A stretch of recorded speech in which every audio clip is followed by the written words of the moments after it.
Yeah, good morning all. Thank you very much for connecting on this happy Sunday, happy environment month.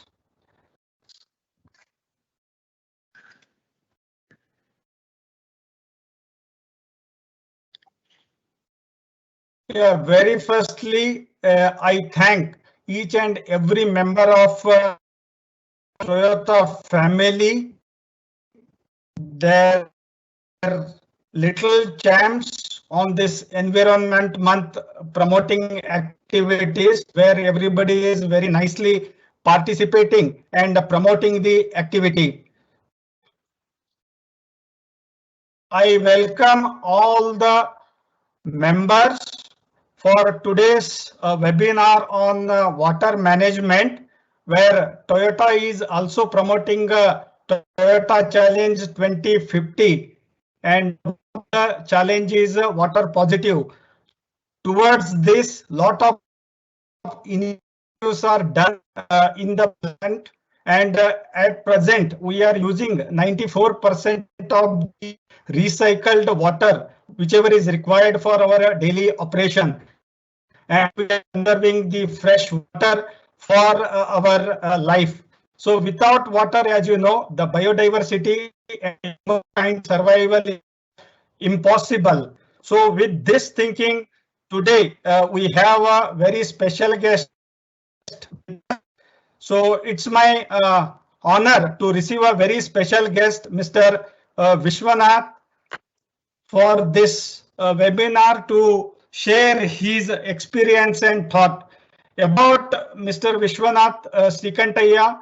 So he is a well-known water activist and educator. He is also very famous and known as a waterman, engineer and urban player by qualification, and he has served for 14 years to HUDCO, the Housing and Urban Development Corporation.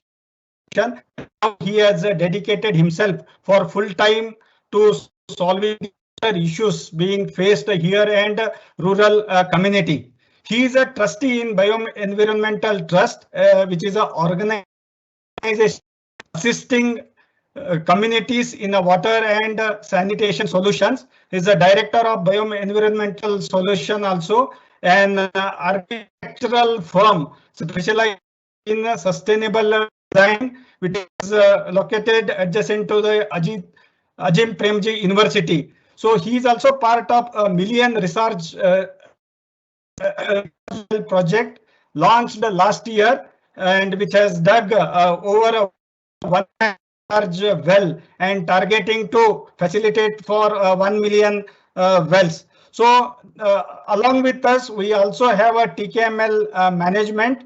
Now let us welcome once again Mr. Vishwanath for this webinar. Let us lend our ears and open our heart to the inspiration, experience sharing from Vishwanath San. Vishwanath San, welcome to TKM. Thank you very much. Thank you to everybody for coming on Sunday. And thanks to Toyota for inviting me. It's my honor. It's my privilege to be here and sharing some of my experience of working on water over the last 34 years. I've been working there. I promise to make this a visual tour, not a boring lecture with data and statistics. There'll be some nice photographs and some ideas which I will share, and we can discuss on that as once the talk is over. So let me straight away start with my presentation, and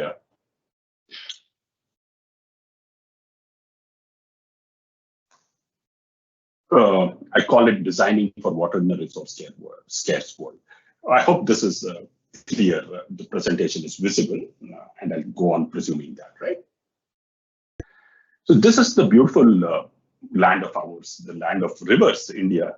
What you see as a color photograph there is the wonderful river basins of India, the veins and arteries of India. This is by Robert Sookes. And you see that the land is so beautiful and rich, but only thing is that the rivers now are more or less dry and some of them are polluted. So for us, one of the goals would be to see these rivers flowing with clean, fresh water throughout the year. That should be our ambition.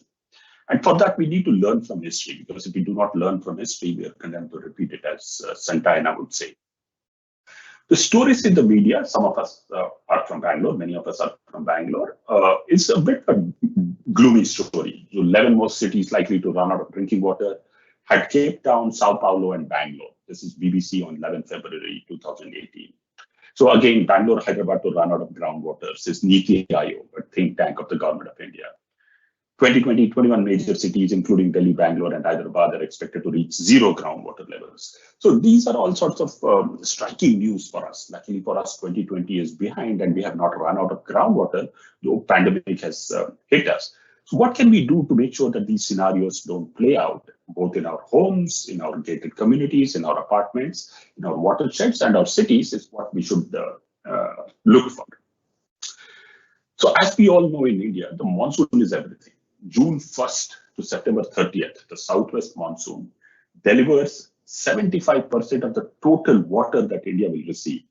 So within these 4 months, June, July, August, September, we have to stock up on the water that is needed for the whole year. For the rest of the 8 months, we have to hold on to the water in our soil moisture, in our groundwater aquifers, in our dams and canals and rivers, wherever possible in our forests, and make sure that it lasts us for the next 8 months. Right? So this is India's perpetual challenge.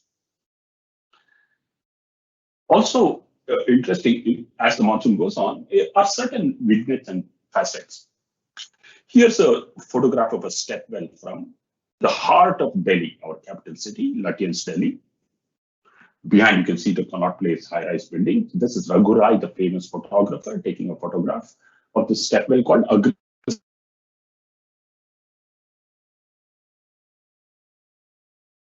16th century.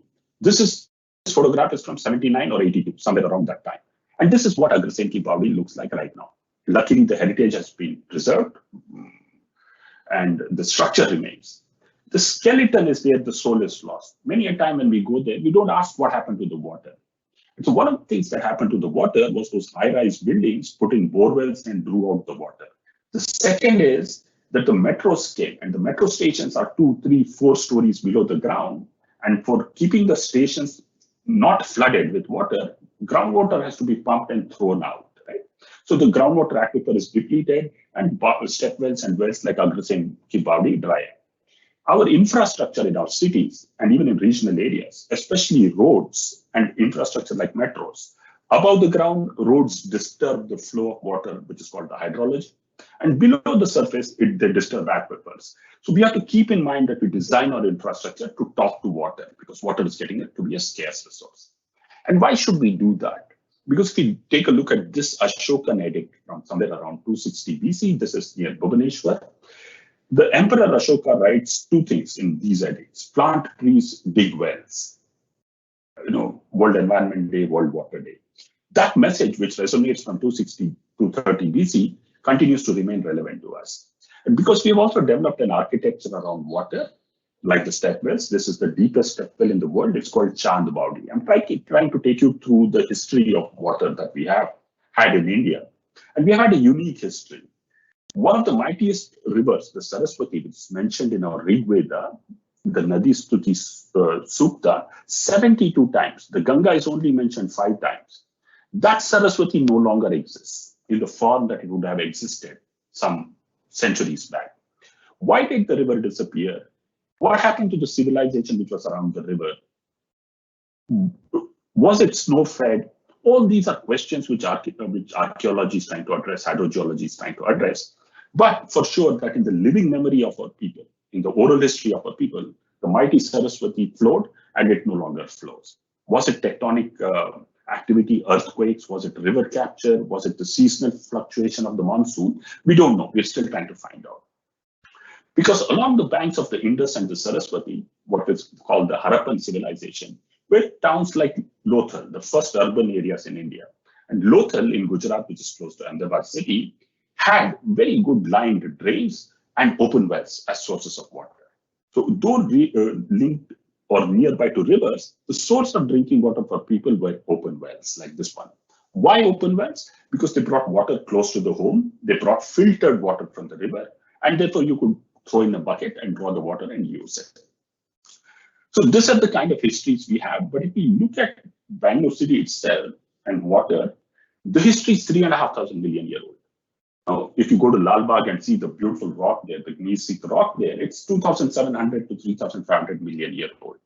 It's long, long back volcanic activity, continental drift has thrust the plate up in Bangalore city. We've gone to 900 meters above sea level, giving us the beautiful salubrious climate that we are blessed to enjoy, but also defining how we engage with water.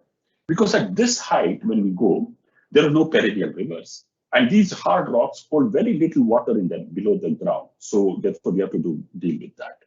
And there again, another natural phenomenon occurs about 100 million years ago, when the subcontinental Indian plate moves away from Madagascar, the island of Madagascar, and drifts into the Asian plate. It leaves behind a part of the Western Ghats of the Sahyadri Mountains in Madagascar.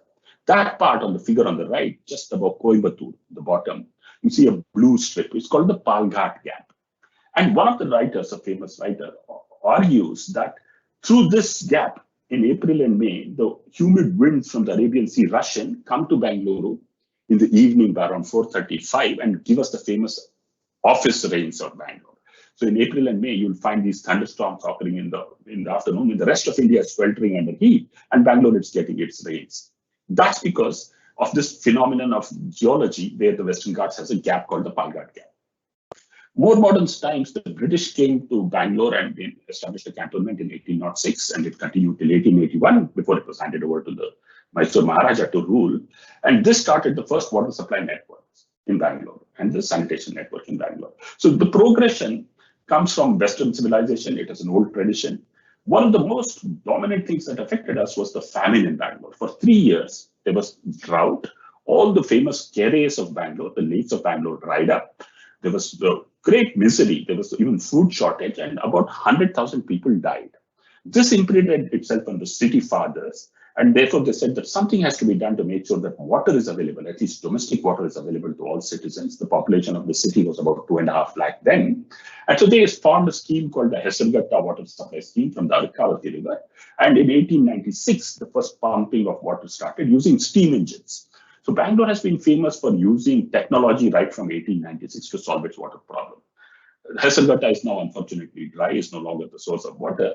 But 1896, using wood-fired steam engines, water was pumped into the city of Bangalore, one of the first in South Asia. And the population kept growing. So you supply water to the city consumes the water, the population grows, and a new scheme has to be taken up. That's how the progression has been going. So that was for water supply. In 1896 to 1899, like we are having a pandemic now, there was a plague in Bangalore. That plague meant for the first time that town planning came into Bangalore city. Fraser Town, Malleshwaram, Baswangudi, these were layouts being formed at the time, and underground sewerage works started or progressed during that time. Not sewage treatment plant, but sewerage networks to take the waste away to escape from the plague. And we were one of the first to set up the specialized institution called the Bangalore Water Supply and Sewerage Board in 1964, which has jurisdiction over the Bangalore metropolitan area and is responsible for bringing water to the city. So institutionally and in governance terms, we also responded through creation of institutions. This was the first institution in India which was specialized on water and sanitation, the rest followed.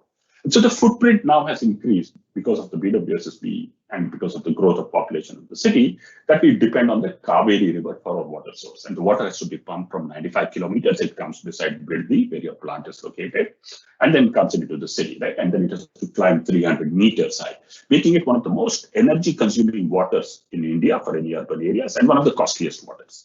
So just to give you numbers, it takes 1.88 units of energy to get 1,000 liters of water into the city of Bangalore, and it costs 95 rupees for 1,000 liters of water for it to come to the city of Bangalore, right? In the meantime, in the 60s in India, technology is playing itself out. The first hard rock drilling rig comes to India from UK, Denmark, and USA. Technology explodes, gives us the capabilities of drilling into rock. We can go now up to 2,000 feet, 2,500 feet to drill for water. Tiruchengood in Tamil Nadu becomes the capital of the borewell drilling rigs. Because of the Indian jugaad mentality, we are able to take the hard rock drilling rig apart and then assemble it ourselves and start manufacturing it. And then the pressure on groundwater starts. And so if there's one point that I have to convey to all of you today, is what differentiates India from the rest of the world is that we are a groundwater civilization. We have more than 30 million, 33 million wells and bore wells. 65% of our total water requirement comes from groundwater. 85% of our drinking water needs comes from groundwater. 250 cubic kilometers of groundwater we extract annually, which is more than China and USA combined. That's number 2 and number 3 nation. Combined, do not extract as much groundwater as India does annually, 250 cubic kilometers, and we are the world's largest user of groundwater. And the only source of recharge for this is rain. This is something that we need to keep in mind when we think of India and its water sustainability and water solutions, that we are groundwater dependent and we need to make sure that groundwater is sustainable. And what that has meant is because we have exploited groundwater in many, many areas, we have both a quantity problem and a quality problem. The quantity problem you see in this figure in the red areas, Rajasthan, Gujarat in the north, and then Tamil Nadu, Telangana, Andhra Pradesh, and Karnataka in the south. You see these red patches, that's where the groundwater table and the quantity is declining. There is also a decline in quality because there's high salinity, fluoride, and arsenic. So India is now facing a severe threat almost everywhere for groundwater, whether in terms of quantity or quality. We also have one of the world's largest canal systems, starting from the Doab between the Yamuna and Ganga. Sir Proby Cotley and Sir Arthur Cotton, these are British engineers who came and set up the first engineering college. The college at Roorkee was the first civil engineering college in India, training engineers to build canals and dams, and work started in the 1840s. We have the world's largest canal network, the world's largest watershed program, in terms of soil and water conservation, and of course the world's largest groundwater use. So we are number one in many, many ways, in many, many of the water systems that we have. But why are our rivers dry? One, of course, is obvious. The population has increased. Independence 330 million to 1,380 million. But look at food grain production. We become food sufficient, right? We have become grain sufficient. We have enough grains for our population, but that has come at the cost of water security. Electricity generation is another place where water is required, thermal power plants, nuclear power plants, and hydroelectric plants which dam rivers. So therefore they disrupt water, though they may not consume the water. So all these reasons, the 3 major reasons, cause us to have used more and more water as we have gone along. And look at the number of dams. In 1947 we had 300, now we have 5,202. It could be even more now. So dams have disrupted our river flows, have disrupted the ecological basis of our rivers, and it's becoming a problem now because new dams will disrupt ecology even more and cause societal disruptions. High-yielding varieties of seeds, which we started to grow with the Green Revolution, has been another cause for water consumption and water consumption increase. Wheat alone, we are now growing 107 million tons of wheat. And so the breadbasket of Punjab and Haryana, where the wheat is grown in plenty, now sees severe groundwater depletion, and there's a great agriculture and agrarian crisis. Right? So food security has come, but water crisis has increased. So how much water does a person need? So let's dive down into one individual. This is a question we have to ask ourselves. Ideally, we are designing our cities for 200 liters per capita per day, sometimes 135 liters per person per day. But we should aim for an efficiency of between 70 and 100 liters. Thanks to domestic appliances, we can do that. And we must understand the region where we occupy in terms of water. For Bangalore, for example, it's very unique. There's a ridge line. The dotted line you see is a ridge line. To the left is the Vrishbhavati of the Kaveri Basin. To the right is the Dakshin Pinakini Basin. You in Biddi, for example, are located in the Vrishbhavati Basin, which is characterized by sharp flows from the north to the south, unlike the Dakshin Pinakini, which is more west to east. In the Arkavati Basin, you will find lakes which are small but deep. In the Dakshin Pinakini Basin, you will find large lakes which are shallow, like Belandur, Vartur, Jakkur, Yalanka, and so on and so forth. Whereas the other lakes, so there are different characteristics for and the ridge line separates the city. The city is not one unit, it is different units hydrologically and hydrogeologically, which we have to deal with. So what do we do at a plot level? I just want to come down to the plot level. Let's pick a small site, a 30-50 site or a 40-60 site, typical Bangalore sites, right? So the one to the left is an unbuilt flat site, unbuilt with trees, bushes, and shrubs. Now, when it rains in Bangalore, 85% of the rainfall is held in the 1 meter of soil and evaporates or evapotranspires. 10% runs off as surface water flows and joins stormwater drains. Only about 3 to 8% recharges the aquifer. The moment we build on the site, and the figure on the right, you'll find that runoff into the drains is now 95%, sometimes 100%. There's 0% recharge, and evapotranspiration is basically evaporation. So urban flooding becomes a problem because we've increased the flow from 10 to 95%, right? So the whole idea with rainwater harvesting and stormwater management and flood control is how do we mimic nature as it was before the site was built? And therefore, what should we do to encourage that kind of behavior? So therefore, we've got a rainwater harvesting bylaw and a policy in Bangalore, which says that for every square meter of roof area, you must create a 60-liter storage or recharge. And for every square meter of paved area, you must create 30 liters of storage or recharge. And the recharge structure, like a well, which you see at the bottom, should be a minimum of 3 meters deep, so that you send it below the clay layer and you send it into the aquifer. That's based on the rainfall pattern that you see on the right. We have 60 rainy days, 59.8, and 970 millimeters of rainfall, pretty evenly distributed from April all the way till December. You have some or the other amount of rain, 8 months of rain. May is one of the rainiest months, fourth rainiest month, and so on and so forth.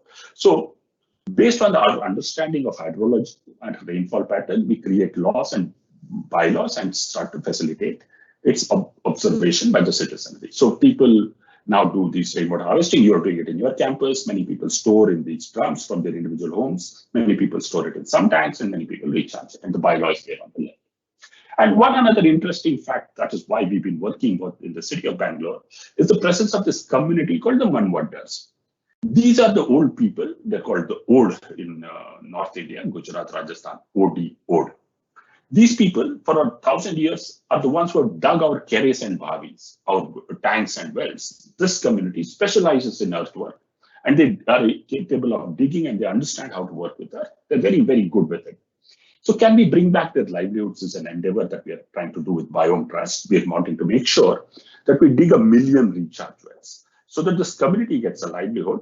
They're able to feed their family and educate their family, and the city gets water security, right? So they go from house to house, cleaning old open wells, deepening old open wells, putting potassium permanganate and making sure the water quality is improved, making sure that if sewage is entering it, that it is blocked, and so on and so forth, right? And digging recharge wells. So we also to look at the social aspects and the livelihood aspects of water as we work with the physical aspects of it. So they make these kind of recharge wells, the one you see on the left. Mr. Balasubramanian's house, the rooftop rainwater is coming in. The blue drum is a charcoal and sand filter, and then goes into the well, which is for 40 feet deep, covered with blue tarpaulin, right? So the well gives Mr. Balasubramanian all his water requirement throughout the year. I mentioned that it took 1.88 units of electricity to get 1,000 liters of water to Bangalore city.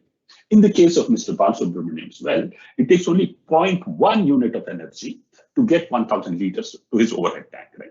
So there's a factor 20, 18.8 savings in terms of energy, carbon emission, and therefore the cost of water also. So all these benefits come if the shallow aquifer can be coming up and the open wells have water, and that we are able to recharge it with rainwater, as you see on the figure on the right?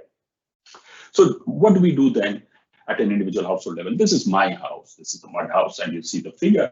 What we've done is we've incorporated a small basement. We scoop the earth out, and from the basement's earth, we build the whole house. To the left, you see a recharge well, which is in front of our house. I'll just explain how the house works, why we need to integrate it as part of design, right? So this is the basement with solar lighting, which has provided the earth for the whole house construction. We made the earth blocks or the bricks on site itself, right?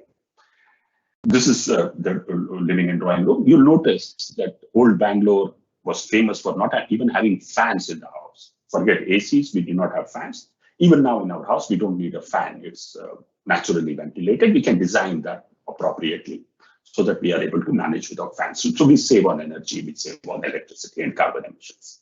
We do it with double mezzanines. We have an atta, as we call it, an attic, which becomes the winter space. It's nice and warm in winter, and below, it's where I'm sitting right now, becomes the summer space. So you design your house in 2 climatic zones and work around with the weather. On the right, you see a rain gauge. We have a rain gauge on the top of our terrace to measure the rainfall on the site itself to get more data. We designed recharge wells in our stormwater drain so that all the road runoff and the stormwater goes into these 2 feet or 3 feet diameter and 10 to 20 feet deep wells and percolates into the aquifer instead of causing floods at the end of the drain, right? So that's the recharge well with a bowl of water for the birds and animals and everything there right in front of our house. That recharge well, which you see there, is only 2 feet in diameter and 12 feet deep, adjacent to a storm drain, and it puts in 1 million liters of water every year into the aquifer, 1 million liters. So this is what we can do. In the rooftop, we have a rain barrel system where the roof is kept clean, the staircase room, and that water is picked up and stored in a barrel. And I'll show you how it looks like. So there is the water on the left. It gets stored in our Kaveri first phase scheme, as we call it. This water is good for drinking and cooking. And we use it exclusively for drinking and cooking. And it gives us almost the whole year's drinking and cooking water requirement. It's soft water, it's pure water. We check it with the small bottle you see on the right.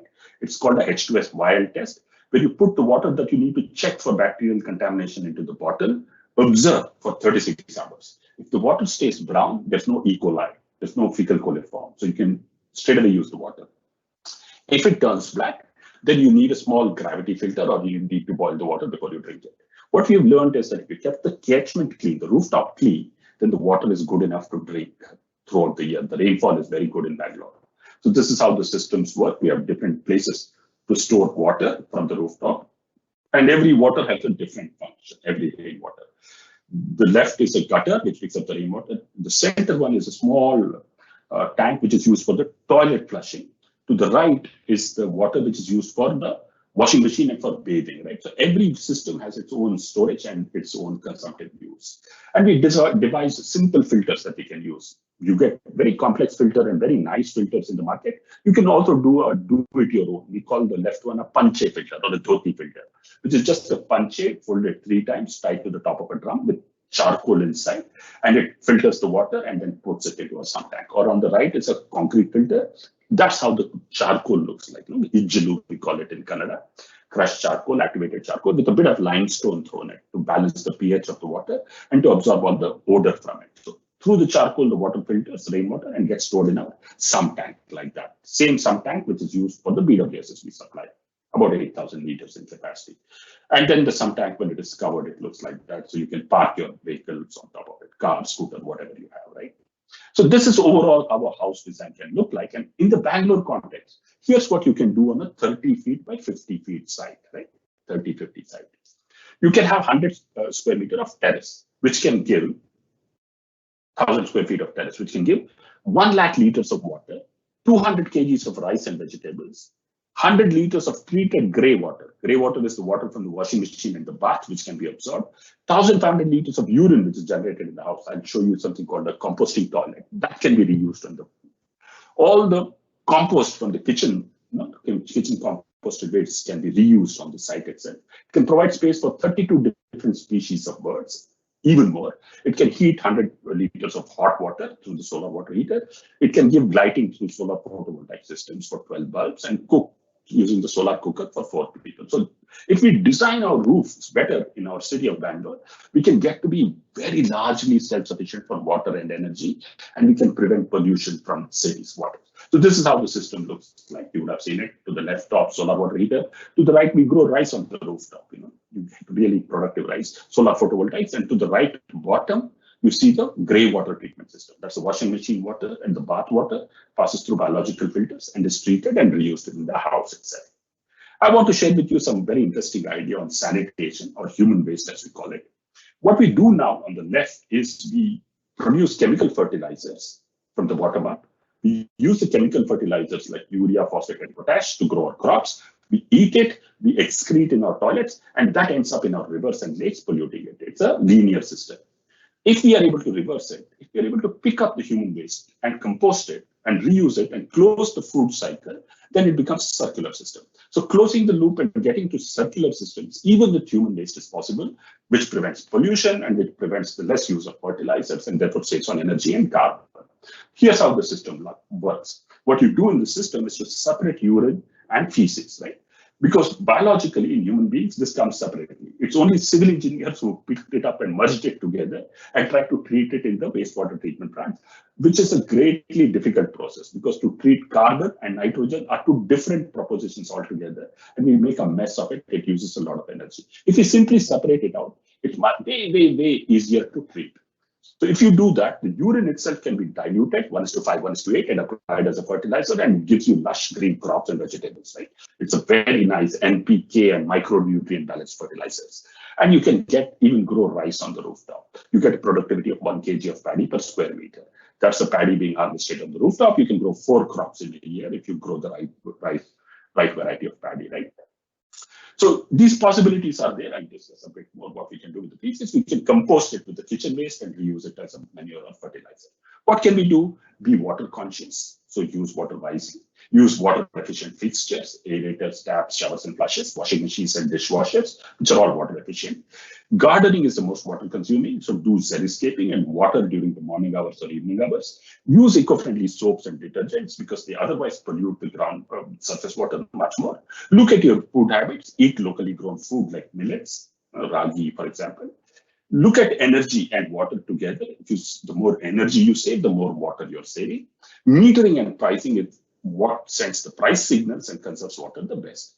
So we make our own detergents and soaps using Antwala Kai, as it is called in Kannada, or Rita, as it is called in Hindi, or soap nut, as it is called in English. So you pick up these soap nuts, which come from the trees, 6 to 7. You see in the figure on the left, you boil it for about half an hour, and then you just extract the liquid. It makes for an excellent shampoo, it makes for an excellent dishwasher, and it makes for an excellent soap also, right? So the city can grow Rita trees, which can then be converted to detergents and soaps, and then it can provide a livelihood for those who collect the seeds and provide eco-friendly soaps and detergents. Easy to make.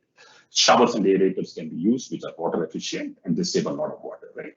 So how do we pick it up and take it further from the home to the school, right? So this is a school which we built in Madhya Pradesh. It's a flood-prone area with water during 1 or 2 days or 1 or 2 weeks in the year. If it's a particularly rainy year, it comes up to 3 to 4 feet. So the whole building is located on stilts. So even during floods, it can be used without any harm to the building. And it has solar power for all its energy use. But what we've done also is to make recharge wells. This is during summertime. There's a well to the left which has been built in. So all the flood waters goes into the well, recharges the aquifer. To the right is the finished product. This is how the well looks like. So when flood waters come, they recharge the aquifer and then it becomes a nice community sitting space, but it also provides water for the building's use throughout the year. So flood has been converted to an advantage through design, through recharge, and through making sure that groundwater is used throughout the year, right? So these are some simple design interventions which we can do. What can we do at a gated community level? At a 36-acre community where there are many sites, 360 sites in the Bangalore context, 360 sites. What would have happened here is that each one of the site would have drilled a bore well. Everybody competes with the other because there's no PWSSB connection. So you drill a bore well to get water, right? So the minimum depth here you have to go is 900 feet, which means that it costs 2 lakh rupees. So 360 into 2 lakh rupees is 7.2 crore rupees, which would have been spent in putting 360 straws into the same Coca-Cola bottle and trying to drink it, competitively extracting, and pretty soon that aquifer would be dry. How do you reverse the process? What we did is, what the community did, not we just facilitated. The community banned private borewells. So it said we'll put 3 community borewells. Whatever water we get, we will share it equally. How will we share it equally? We will meter the connection. We will measure how much water is being consumed. We'll make sure that the water is priced. And if you consume more than 20,000 liters, you'll pay 120 rupees a kiloliter, right? So demand management, pricing, metering, all that was there. And every one of the household made a recharge well, so that all the rainwater falling on the site is recharged. The water which is drawn from the ground is controlled. And then the water which is consumed becomes wastewater, which is treated in the wastewater treatment plant. The one bottom right figure is the wastewater treatment plant. And treated wastewater is given to every household free of cost for their gardening purpose, right? So by closing the loop, by managing demand, by increasing recharge, the community was able to become self-sufficient for water.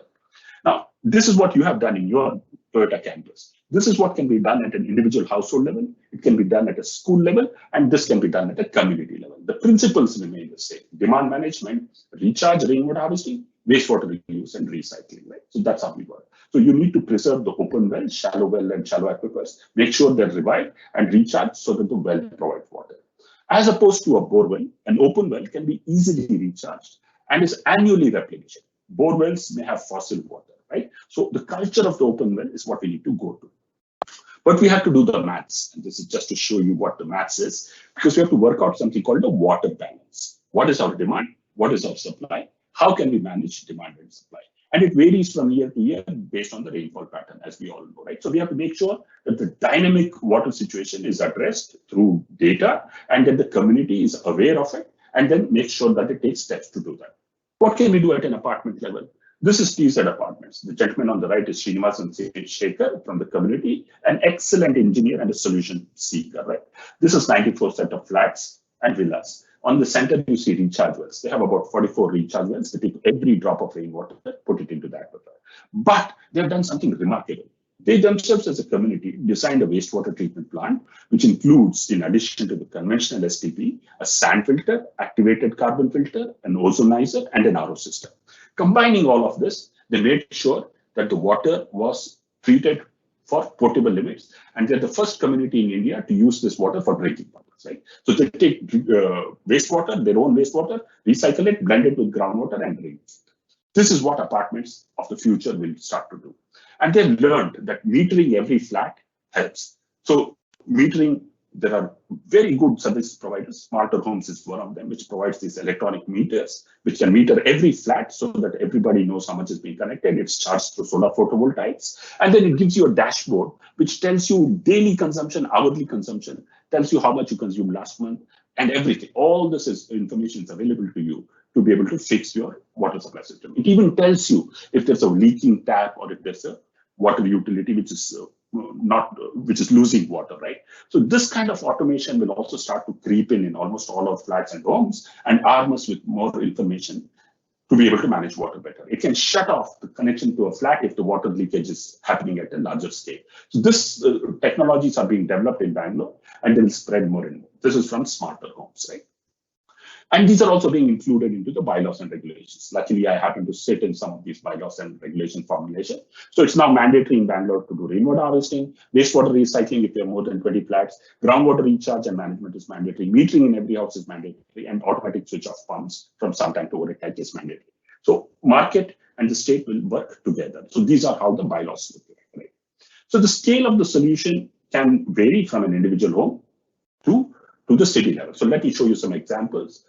Carbon Park has revived old open wells, brought them back to life. These are 100-year-old open wells, made recharge wells for the water to be provided to the park itself. Indian Institute of Management has made 64 recharge wells. Their groundwater table has come up and their bore wells function better, right? So this is at a institutional campus level where you see the stormwater drains leading to the recharge wells and recharging the aquifer. What happens at the next scale, watershed, which is one of our lakes? Jakkur Lake, 19 square kilometer catchment, roughly. 50 hectare water spread, 18.9 square kilometer. I'll give you that as an example. This is how Jakkur Lake looks like. It's in the north of the city. If you have not seen it, please do visit it, right? What's interesting about Jakkur Lake is the figures that you see. There's a wastewater treatment plant, a constructed wetland, and the lake itself, just below the brown patch. So this is how the wastewater treatment plant looks like. It's a 15 million liter per day wastewater treatment plant located upstream of the lake, making sure that most of the sewage is picked up and treated in the wastewater. The sludge in the wastewater treatment plant is an excellent manure. It does not have heavy metal and it sells for 10,000 rupees a truckload. Every day, 2 truckloads of sludge is generated. So the wastewater treatment plant can also start to make monies now if designed properly. The treated wastewater then comes into a constructed wetland. The constructed wetland is full of plants which are capable of taking away phosphates and nitrates, right? And it's also a beautiful biodiversity spot where weaver birds make their nests, right? So the constructed wetland has small mammals, reptiles, and birds. Nature is then the treatment, right? Conventional treatment and nature as a treatment. So you make sure that, as you see in the figure on the left, that no waste enters the lake, then the birds start to return. And the lake starts to provide livelihoods for fishermen. Livelihoods is very important. The fishermen make sure that they fish 100 to 250 kgs of fish a day, and they take responsibility to remove the water hyacinth from the lake. Because if you include fishermen as part of the solution, then they take a responsibility and accountability and make sure that the lake is clean because it helps them in their livelihoods. And then the birds return. And Jakkur Lake is now one of the 4th highest bird biodiversity spot in Bangalore. Not only that, the groundwater table around the well in the surrounding area goes up. About 7 million liters is being recharged and the open wells come back like this. Now we have taken wastewater, allowed livelihoods through fishing, allowed biodiversity through the wetlands and the birds coming back, and recharged the aquifer for it to become drinking water. Transforming wastewater to drinking water without the yuck factor, right? So if all our lakes follow this model, then we should not have any water shortage. More importantly, we should have livelihoods and we should have bird biodiversity. Then the last 2 examples that I want to show you, which are very interesting, which we learn from farmers and people. This is Muniraju, a farmer. He had a borewell. the borewell dried up. He has 6 hectares of land. Behind Muniraju, you see his family working on the land. This is a small town called Vijaypura, close to Devanhalli, near the airport. Vijaypura has a sewerage network. It does not have a sewage treatment plant. The town cannot simply afford it. So untreated sewage flows into the Nala and goes to the lake from Vijaypura, where Vijaypura draws its water through the bore wells. What did Muniraju do? He tapped into this untreated wastewater, allowed it to settle in the pit for some time, pumped it into his field. This is wastewater, untreated wastewater being pumped into his field. He uses furrow irrigation, not flood irrigation, so that the farm workers don't have to step into the sewage, and he's growing a particular crop. What is the crop? The crop is mulberry, which is not eaten. It's not an edible crop. The mulberry is grown in all the 6 hectares with all the untreated wastewater, and it is lush green throughout the year. The mulberry leaves are fed to the silkworm, right? This is a silkworm which certifies the quality of the mulberry leaves on a daily basis, because it's a very sensitive worm. If the mulberry leaf is contaminated with heavy metal, the silkworm will die. So it's doing a functional duty of chomping on the silk, on the mulberry leaves, but also an ecological duty of telling us how the mulberry leaf quality is. Then it becomes cocoons, right? The mulberry become cocoons. The silk cocoons are also very sensitive. They're spun into yarn and they become saris. So what we've done in Vijaypura, what Muniraju has done is transform shit to silk, wastewater to silk sari, a productive livelihood, without the need of a sewage treatment plant. So here's the question for us. Do we really need sewage treatment plants? Cannot farmers' fields be the sewage treatment plants? Cannot farmers cultivate crops which are not eaten by us as human beings so that we are safe from it? Can they not irrigate just enough so that it does not contaminate the groundwater and make sure that health risks are taken care of? Because then the farmer's assets also grow. Farming is in great crisis, but Muniraju is able to make sure that he has a good livelihood. And like that, many farmers are doing that. So what Bangalore does, learning from these examples, is to make use of the treated wastewater from the city for one of the largest transfer of treated wastewater for agriculture purpose in the world, next only to Mexico City. 400 million liters is going to go to Kolar district, right? From the city's infrastructure of the various treatment plants there are, to the right is the treatment plant and it set of treatment plants. This is how the UWSSB sewage treatment plant looks like in Kolar. This is the inlet sewage which comes in. That's a particular characteristic to it, which is high BOD and high COD. More importantly, once the treated wastewater is treated to the adequate standards, it's now pumping into the lakes of Kolar. 86 lakes are now filled. The one to the left is Lakshmi Sagara. It fills the lake, cascades down, as you see in the figure on the right, to the next lake, right? So by gravity, it cascades down to 5 to 6 lakes and then is again picked up and pumped to the next set of lakes. So many lakes are filling up in Kolar, as you see here, and they will be filled throughout the year, right? Udupanalli Lake, Jodi Krishnapura Lake, as you see. The treated wastewater is now clean enough for the farmers to use it for their cattle, for them to wash their cattle and for the cattle to drink. This is how the treated wastewater looks like. This is how the first lake looks like. It's full of fish and fishing happens here. The aquifer comes up, the open wells have water. Farmers use these open wells, water, and they use drip irrigation system to grow all sorts of crops. Now, because this is treated wastewater to standards, you can grow edible crops also, like cucumber that you see, right? So drip irrigation is back, farming is back, workers have a job right now throughout the year, right? Kolar is very productive, but for want of water. So treated wastewater from open wells is being used for all this cultivation. The fruits are there, the grapes are there, right? So my last point that I wanted to make is that all these issues of water have to be approached from a common pool resource perspective. And the famous Nobel Prize winning economist, Elinor Ostrom, she had given a 13 set of rules to manage the commons, like lakes, wells, wastewater. So she says, think about institutions. Post social change as problem solving. Don't see it only as a problem, but how can we solve the problem with the community? Embrace diversity. Every situation will have a different solution. No two situations will be the same. Embrace diversity. But in that situation, be specific. For that situation, make sure that you have a specific plan. Listen to people. Very important. Don't go with the solution. Listen to people. Find out from the farmers, the fishermen, the well diggers, what the solutions could be. Self-government is possible. We don't need large levels of government, but community itself can act as a first layer of government. Everything changes. We are in a dynamic world. Map power, because power determines what solutions are, right? Collective ownership can work.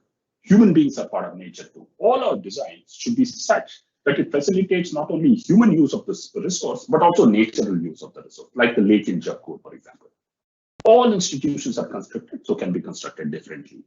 There's no panacea. We have always to keep on getting efforts going. Complexity does not mean chaos. We have to deal with complexity, but we have not to make sure that it merges into chaos or it dissolves into chaos. Right? So these 13 mantras are a very good step for us, because India needs a great journey of water literacy. And the youngsters have to be shown good examples, have to be taught, and we have to work with them to make sure they become sensitive enough, because we're leaving them a bad world. We hope that they will be able to engage with the solutions and create a better, greener world. 2030 is the goal for the Sustainable Development Goals. And with the SDGs, we hope to have no inequities, no water shortages, etc., etc. In that journey, water literacy is very important, because the only thing we learn from history is we do not learn from history, what Hegel says, but hopefully we will be able to reverse that. Now, that's all I had to share with you. I'm done in 40 minutes, and I hope I didn't bore you. And if there are any questions, I'd be more than happy to discuss with you. Thank you, Vishwanath-san. We have a few questions. So, Mohan-san is asking whether you could suggest some ideas for 30-40 plot homes. Mohan-san, what I showed you was a 30-50 plot home, right? A 30-40 plot home can harvest all the rain that falls on it. You'll get 1 lakh liters of water. You can do solar photovoltaics, solar cooking, solar water heaters. You can get a good terrace garden growing to absorb all of it. You can recycle grey water there. You can make a recharge well. Almost everything can be done, Mohan-san. And you're welcome, once the pandemic is over, to come over to our 30-50 site and take a look and learn from what can be done from here. And we have, thank you, Vishwanath-san, for the answer. We have another question where a person is asking, any industries which have constructed wetlands to treat wastewater? Yes, the wheel and axle plant in the north of Bangalore at Yelahanka has done a wonderful job with reviving a constructed wetland. And 6 of its open wells have come back to life, which provides 3 lakh liters to 4 lakh liters a day. And they don't need the BWSSB waters. So what they've done is developed a constructed natural wetland, which is doing a fabulous job.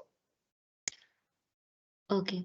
Another question is, how do dams lead to drying of the rivers?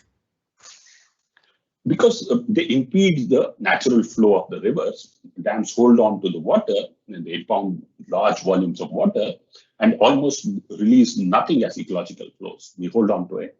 So the whole river basin or the river bed downstream of the dam loses its ecological integrity and biological integrity, and dams therefore stop river flows. The Kaveri, for example, does not reach the sea at all. Okay, yeah. Thank you. We have one last question then. Somebody saying, my home is on the hard rock. I want to do rainwater harvesting. They do have borewells as well. So what's the way forward for them? 2 ways to look at it. One is to store water, because in hard rock, you cannot make a recharge well. So you need to store water in some tanks, or as I showed you on the terrace itself, you can store water. The second is to be able to recharge the borewell directly. From the overflow, you can recharge the borewell directly so that the borewell gets water. Do you have any ideas for apartment balconies? Oh, apartment balconies are a tough one, but there are many people who are doing terrace gardening, right, and balcony gardening. I think you should do the combination of kitchen composting and balcony gardening in apartments. I'd be happy to introduce you to various groups which are doing amazing work in apartments. Yeah, there is one very, I think all of us keep thinking about it, but somebody has put it here, how to treat wastewater from washing machines. Yeah, it's a very good question. So the first thing to do is to switch to eco-friendly detergents, right? In the market now, there are many detergents. I'll just give you one example. There's one called Krya, Krya.in, which is based on shikakai and rita. Now, if you use these detergents for your washing machine, the water that comes out after the cleaning is absolutely easy for you to use it for gardening, for example, for swabbing the floor, for almost everything except potable purpose. So if you're able to change the detergent and make sure that it's eco-friendly, you get very good quality of water as an output. One. Two, if you want to use conventional detergents, you can set up a small grey water treatment system. And there are now service providers which give you grey water treatment systems, which will treat the water for you to further use it for productive purpose. My feeling is please use eco-friendly detergents. So I think this is from somebody who has a little agricultural background as well. So what are the different kind of crops grown using sewage water? Right. So farmers are very creative, except for root crops, like beetroot or radish or mullangi, carrots. Except for root crops, many crops can be grown, but it depends on the quality of the wastewater. Some of the best things to grow with wastewater are those which are non-edible. For example, flowers. Flowers can grow very well with wastewater. Mulberry, I showed you mulberry.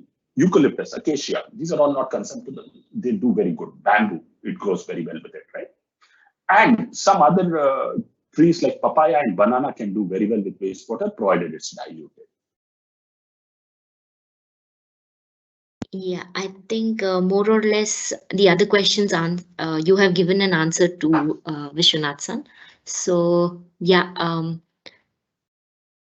so now I call upon, thank you so much for your time. So now I call upon Dr. Prabhat Kiran-san, General Manager, Toyota Kirloskar Motor, to give the closing remarks.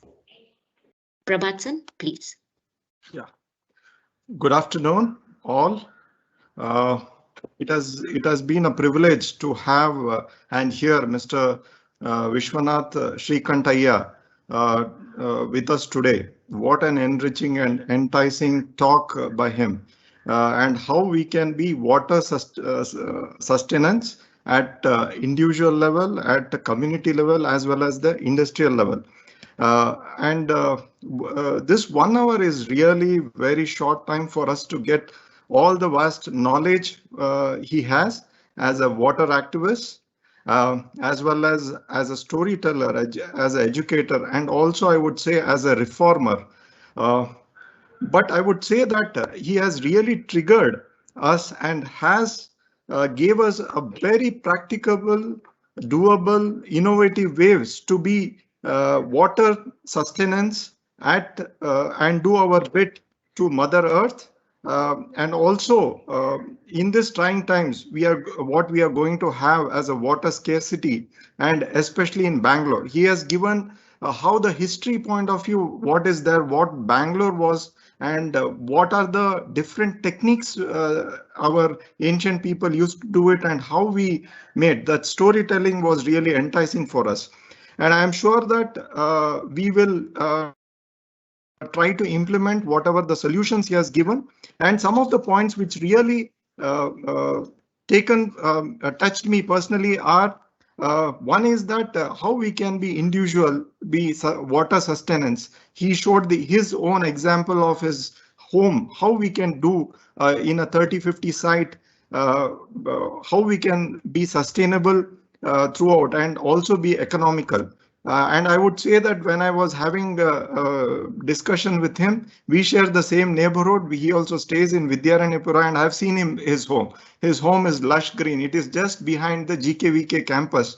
And I could always see that the house is always green throughout the year. Second one is the revolutionary thinking about how the sewage treatment, whether do we need it as a sewage treatment, or can we use some of the examples which he has shown, that from shit to the silk. One of the farmers who have done in Vijaypura directly use it into the manure. Second one is how the solid, very interesting thing which I was mentioning is, we always think that the feces and the urine we have to combine, but treat it separately, because nature has treated in the same thing, and we can use it directly, how we can do it. That's the second thing which is there. Of course, the third one is that Elinor Ostamus approach, that is the 13 points which was there. I think that was really helpful for us. And also the water literacy, what we as individuals we need to make, as well as what we can give it to our children. So that I think it is very touching for us.